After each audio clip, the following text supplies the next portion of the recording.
Madhya Pradesh cabinet की बैठक में 3 नई तहसीलों के गठन को मिली मंजूरी। विदिशा में पठारी, पन्ना में सेमरिया और सीधी में बहरी को मिला तहसील का दर्जा। कई सिंचाई परियोजना को भी मिली मंजूरी। बुंदेलखंड विशेष पैकेज में हुए भ्रष्टाचार के आरोपी अधिकारियों पर लगा दबंगई का आरोप। झूठी गवाही देने के लिए बना रहे हैं दबाव। धमकी के चलते पीड़ित घर छोड़ने तक को मजबूर।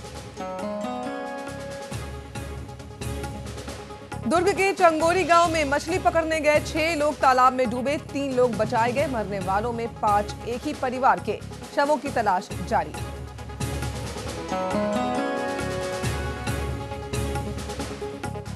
इंदौर में बस ड्राइवर की लापरवाही के चलते हादसा। ट्रक से टक्कर में 5 लोगों की मौत तो शिवपुरी में 2 ट्रकों की भिड़ंत के बाद ट्रकों में लगी आग। हादसे में ड्राइवर और क्लीनर समेत 3 लोगों की झुलसकर मौत। और रायगढ़ में संस्कार पब्लिक स्कूल पर शिक्षा विभाग ने लगाया 11 करोड़ का जुर्माना। मान्यता रद्द होने के बावजूद स्कूल ने एडमिशन के लिए निकाला था विज्ञापन।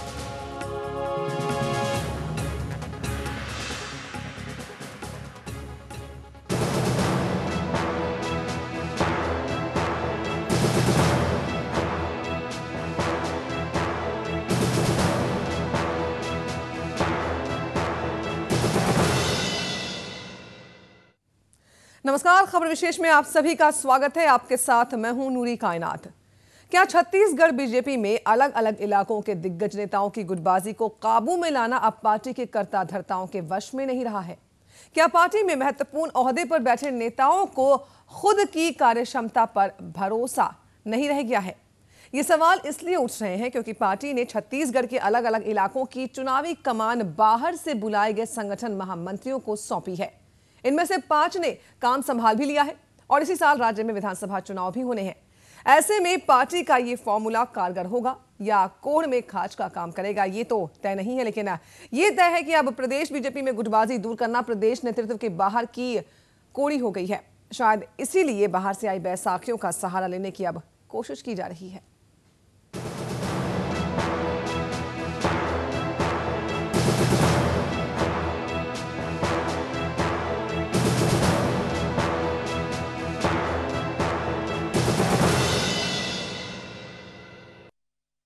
तो बीजेपी राज्य में हैट्रिक लगाने के लिए हर संभव कोशिश कर रही है। पार्टी ऐसा कोई रिस्क नहीं लेना चाहती जिससे कि उसके अरमानों पर पानी फिरे। दरअसल पार्टी को खतरा अपने ही लोगों से है। वो ये समझ रही है कि 5 साल जो असंतुष्ट नेता शांत बैठे रहे, चुनाव के समय अगर उन्होंने विरोध किया तो भारी कीमत चुकानी होगी। शायद यही कारण है कि पार्टी ने प्रदेश संगठन में बाहरी नेताओं को जगह दी है।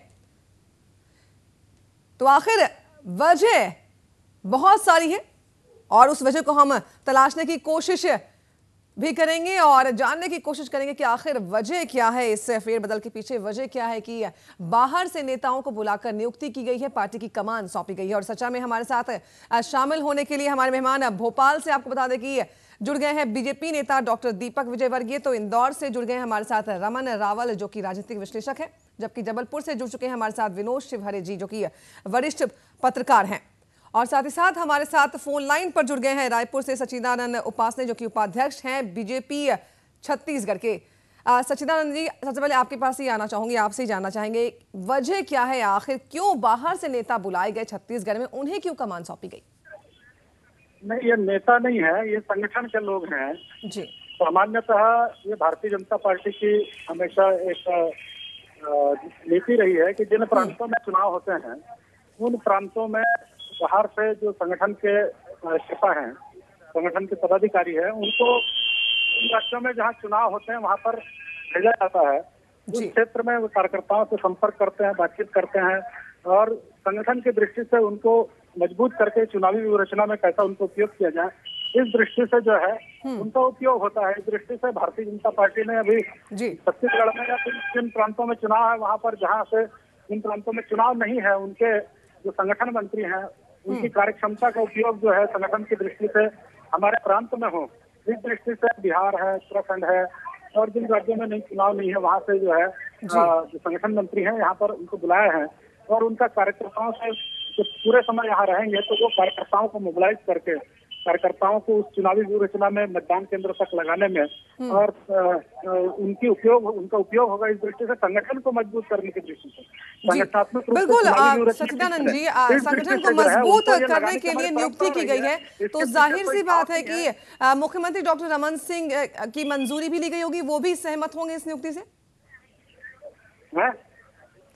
रमन सिंह की मंजूरी भी ली गई होगी, उनकी सहमति से ही नियुक्ति हुई होगी, जाहिर सी बात है। हाँ, संगठन जो है वो अपने हिसाब से काम करता है, सत्ता अपने हिसाब से काम करती है जी। संगठन के कामों में सत्ता का हस्तक्षेप नहीं होता है, ये संगठन का निर्णय है। संगठन के जो हमारे कोर ग्रुप के सदस्य होते हैं या राष्ट्रीय अध्यक्ष जी हैं, राष्ट्रीय महामंत्री जी हैं, उनका ये निर्णय होता है और उनके निर्णय से ही राष्ट्रीय स्तर पर निर्णय लिया हुआ होता है। लेकिन सचिदानंद जी, आप तालमेल बिठाने की बात कर रहे हैं, आप संगठन को मजबूती देने की बात कर रहे हैं और यही हवाला दिया जा रहा है इन नियुक्तियों के पीछे। लेकिन अगर प्रदेश के मंत्रियों की, प्रदेश के मुख्यमंत्री की अगर अनुमति ना ली जाए या उनकी भूमिका ना रहे इस नियुक्ति में, तो आपको नहीं लगता कि जिस तालमेल को बिठाने के लिए नियुक्ति हुई है, तालमेल और बिगड़ सकता है? नहीं, इसमें उनकी भी सहमति, उनकी तो सहमति रहेगी। संगठन आकर जिस बात को कहेगा, ये क्योंकि जनता के बीच में जाने वाले नहीं है, ये लोग जो है ये सीधे संगठन के ही से तालमेल इनका रहने वाला है।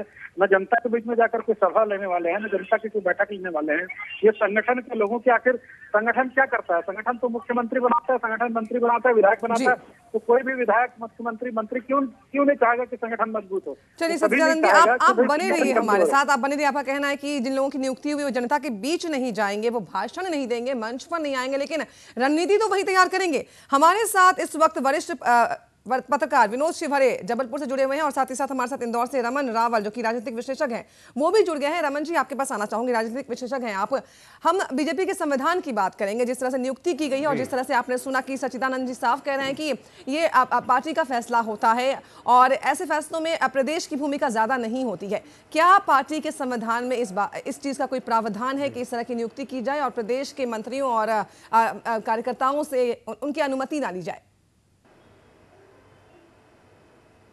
देखिए, दरअसल जो कैडर बेस्ड पार्टीज़ हैं हमारे हिंदुस्तान में, वो एक तो भाजपा है, दूसरा जो है मार्क्सवादी पार्टी है। कम्युनिस्ट पार्टियों और भाजपा के बीच में व्यवस्था रहती है कि संगठन का ढांचा वो पूरी तरह से अलग से तैयार करते हैं और पार्टी के रूटीन कामों का उस संगठन के लोगों से कोई लेना देना नहीं होता है। न किसी प्रांत के दायरे में ये लोग रहते हैं कि कहीं पर भी इनको भेजा जा सकता है, भेजते हैं और उनका मूल काम रहता है पार्टी को मजबूत करना, संगठन को मजबूत करना, संगठन से जुड़े हुए जो लोग हैं उनके कामों पर नजर रखना, उनके कामों के लिए दिशा निर्देश देना। और इससे कोई फर्क नहीं पड़ता है उनको कि वे स्थानीय है या नहीं है। और चूंकि पार्टी का अपना एक अंदरूनी मामला होता है तो उसके अनुसार वो ढल भी जाते हैं। और चूंकि पार्टी का अंदरूनी मामला होता है, लेकिन अगर हम भाषा की बात करें, भाषावाद से जोड़ कर देखें इसको, तो जहां से नियुक्ति हुई है छत्तीसगढ़ में, आपको लगता है कि कोई क्षेत्रवाद जैसी भावना नहीं आएगी या भाषा दिक्कत नहीं करेगी? क्योंकि अगर समस्याओं की हम बात करते हैं तो जो प्रदेश के जो नेता हैं, कार्यकर्ता हैं, वो बेहतर समझते हैं बाकायदा उनसे जिन्हें आपने बाहर से बुलाया है। नहीं, लेकिन ये भाजपा में संगठन महामंत्री की जो परंपरा है ये काफी पुराने समय से है, जनसंघ के समय से है। और इनकी पूरी कार्य पद्धति राष्ट्रीय स्वयंसेवक संघ की कार्य पद्धति पर आधारित है और संगठन के लोग बाहर से ही आते हैं। मतलब केरल का व्यक्ति या तमिलनाडु और आंध्र का व्यक्ति मध्य प्रदेश या उत्तर प्रदेश में रहेगा और हिमाचल हो या राजस्थान का व्यक्ति जो है केरल और तमिलनाडु में रहेगा। इस तरह से इनकी व्यवस्था है। वो खास करके एक रणनीति के तौर पर ये लोग करते हैं ताकि स्थानीय लोग उनको प्रभावित न कर सकें और वो काम सिर्फ संगठन के हित में, पार्टी के हित में करें। चलिए, पार्टी के हित में है, संगठन के हित में है। भोपाल से दीपक विजयवर्गीय, जो कि बीजेपी नेता है, वो हमारे साथ जुड़ गए हैं। दीपक जी, आपसे जानना चाहेंगे कि अब छत्तीसगढ़ में तो परिवर्तन कर दिया गया, बाहर से नेता बुला लिए गए, अब क्या समझे कि अब मध्य प्रदेश की बारी, क्योंकि चुनाव तो दोनों जगह होने और गुटबाजी भी दोनों जगह है? देखिए नूरी जी, चुनाव के समय कार्यकर्ताओं की जरूरत ज्यादा होती है और भारतीय जनता पार्टी में पहले भी ऐसा होता रहा है, चाहे कश्मीर के चुनाव हो, चाहे तमिलनाडु के हों, चाहे गुजरात के हों, चाहे अरुणाचल प्रदेश के हों। भारतीय जनता पार्टी के पूर्णकालिक कार्यकर्ता और ऐसे कुछ दूसरे कार्यकर्ता जो कुछ महीने का समय दे सकते हैं, वो पार्टी के संगठनात्मक कामों के लिए दूसरे राज्यों में जाते हैं और 4, 6, 8 महीने वहां पूरा समय रहकर काम करते हैं। और पार्टी की जो पॉलिटिकल एक्टिविटीज हैं, मतलब सभाएं हैं, उस तरह की बातों को छोड़कर पार्टी का पोलिंग बूथ तक का जो कार्यकर्ता है उसकी नेटवर्किंग करके, उसको मोटिवेट करके और चुनाव में जीत को सुनिश्चित करने का कोशिश करते हैं।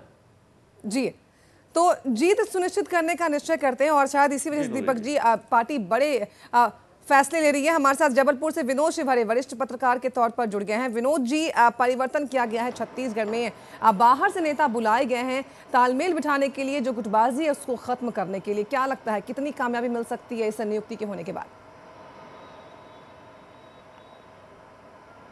देखिए, मध्य प्रदेश और छत्तीसगढ़ में विधानसभा चुनाव को लेकर के मैं समझता हूँ भारतीय जनता पार्टी में किसी तरह की गुटबाजी नहीं होना चाहिए। कांग्रेस की गुटबाजी जो है वो एक चरम सीमा तक होती है, लेकिन भारतीय जनता पार्टी गुटबाजी दिखाई नहीं देती। और इनके ऐसे लोग होते हैं कि ये मतलब जब ऐसी कोई स्थिति निर्मित होती, खासतौर में चुनाव की, तो ये गुटबाजी को दूर करके इनका मुख्य उद्देश्य होता है सबसे पहले कि हमें ये चुनाव में अपना वर्चस्व बरकरार करते हुए और अपनी मतलब सीट को सुरक्षित करना होता है। जहां तक संगठन मंत्री की बात है, तो संगठन मंत्री एक क्षेत्र से दूसरे क्षेत्र या दूसरे क्षेत्र से तीसरे क्षेत्र का हो, उसमें कोई विरोधाभास नहीं होना चाहिए। संगठन मंत्री बाहर का अगर होता है तो निश्चित तौर में उसमें एक इच्छा शक्ति होती है संगठन को मजबूत करने की, कार्यकर्ताओं को दिशा निर्देश देने की और एक रूपता लाने के लिए उनका जो अपना दायित्व होता है उसके लिए वो अपना ये काम करते हैं। मैं समझता हूँ कि इसको लेकर के किसी प्रकार की मतलब ये वैचारिक विचारधाराएं मतलब है भारतीय जनता पार्टी के लोगों में नहीं होना चाहिए।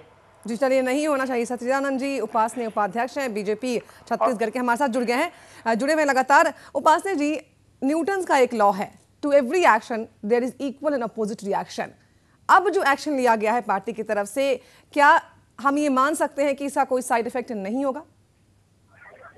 नहीं होता है, ये भारतीय जनता पार्टी की एक रीति नीति है। और जो संगठन मंत्री होते हैं ये पार्टी के पूर्णकालिक कार्यकर्ता होते हैं, पूरा अपना घर छोड़कर पूरा समय पार्टी के लिए देते हैं। और ये व्यवस्था पार्टी की निरंतर स्थापना के समय से ही भारतीय जनता पार्टी में ये संगठन मंत्री की परंपरा रही है। वे संगठन मंत्री सब दूर जहाँ जिस उनका अदली बदली भी होती रहती है इस प्रांत से उस प्रांत में, उनमें कोई ये नहीं होता है। किसी भी दूसरे भाषा वाले प्रांत में भी जाते हैं तो वहाँ अपने आप में को एडजस्ट करके कार्यकर्ताओं के साथ काम करते हैं और कार्यकर्ता भी उसको ये जो बात को जान गए हैं, अंगीकार कार्यकर्ताओं ने किया हुआ है कि भारतीय जनता पार्टी का जो संगठन मंत्री होता है वो सब प्रकार से संगठन के हित में कार्यकर्ताओं को दिशा निर्देश, संगठन के हित में कार्यकर्ताओं को काम में लगाना, संगठन को उनसे निरंतर करते रहना, ये जो है संगठन मंत्री का काम होता है। और वो सत्ता और संगठन के बीच में एक कड़ी का भी काम जो करते हैं वो संगठन मंत्री के माध्यम से ही होती है। इसलिए जो संगठन मंत्री हैं उनके आने से कोई कार्यकर्ताओं में किसी प्रकार से विपरीत या नेताओं के बीच में किसी प्रकार से विपरीत धारणा होती है, ऐसी बात इस पार्टी में नहीं है। ये पार्टी जो है एक परिवार के रूप में चलती है और ये मानकर चलती है कि संगठन मंत्री मतलब हमारे बिल्कुल पालक हैं। सच्चिदानंद जी, परिवार के तौर पे है आपकी पार्टी, लेकिन सवाल ये भी उठ रहा है इस फैसले के बाद कि जब से राजनाथ सिंह पार्टी अध्यक्ष बने हैं कई बड़े बड़े फैसले लिए हैं, चौंकाने वाले फैसले लिए हैं। जब टीम बनाई जाती है तो उस टीम में छत्तीसगढ़ के डॉक्टर रमन सिंह को नहीं पूछा जाता, जगह नहीं दी जाती है। और अब जब पार्टी के प्रदेश के बाहर से मंत्री बुलाए गए, उन्हें प्रभार दिया गया, जिम्मेदारियां दी गई, तो ये भी कहा जा रहा है कि कहीं ना कहीं अब नजरअंदाज किया जा रहा है डॉक्टर रमन सिंह को। नहीं, नजरअंदाज करने वाली कोई बात नहीं है इसमें। और हर कार्यकर्ता का, हर पदाधिकारी का, हर नेता का कहीं न कहीं पार्टी में किसी न किसी स्तर पर उपयोग किया जाता है। अनेक मार्ग है, अनेक प्रकार के पद हैं, अनेक प्रकार के दायित्व हैं। उन दायित्वों में सबकी सहभागिता जो है सुनिश्चित की जाती है। ऐसा नहीं कि कोई सामने जो दायित्व है उसमें पद नहीं मिला, उसी में कोई स्थान नहीं मिला तो उपेक्षा हो गई, ऐसी बात इस पार्टी में नहीं होती है। अनेक प्रकार के काम इस पार्टी में शेष है। कोई राष्ट्रीय कार्यकारिणी बन जाने से केवल सारे काम समाप्त हो गए, ऐसी बात नहीं है। अभी विभिन्न स्तरों पर काम बचे हुए हैं जिसमें कि अनेक लोगों को समाविष्ट किया जा सकता है। अनेक लोगों की प्रतिभा का, अनेक लोगों की क्षमता का उपयोग जो है संगठन के काम में और पूरे राष्ट्रीय स्तर पर और प्रादेशिक स्तर पर, विभिन्न स्तरों पर, मोर्चे प्रकोष्ठों में, इसमें सभी में जहां जहां पर जिसकी योग्यता होती है वहां पर उसका उपयोग किया जाता है। ये इस पार्टी की परंपरा रही है। चलिए, परंपरा रही है सच्चिदानंद जी, और परंपरा को निभा भी रही है पार्टी। फैसले लिए गए हैं, लेकिन यही जानने की कोशिश कर रहे हैं हम कि आखिर वजह क्या है, क्योंकि गुटबाजी कही जा रही है तो गुटबाजी से आप साफ इनकार कर रहे हैं। कहीं ना कहीं पार्टी को डर भी है कि जो नेता अब तक शांत बैठे थे कहीं ना कहीं चुनाव में वो शांत नहीं बैठेंगे और उनका विरोध पार्टी के लिए घातक साबित हो सकता है, इसलिए फैसला लिया गया है। वजह जो भी हो, फैसला लिया गया है और ये फैसला कितना सही साबित होता है, पार्टी के लिए कितना फायदेमंद होता है, ये तो आने वाला वक्त बताएगा। लेकिन चर्चा हमारी जारी है, रुक रहे हैं छोटे से ब्रेक के लिए।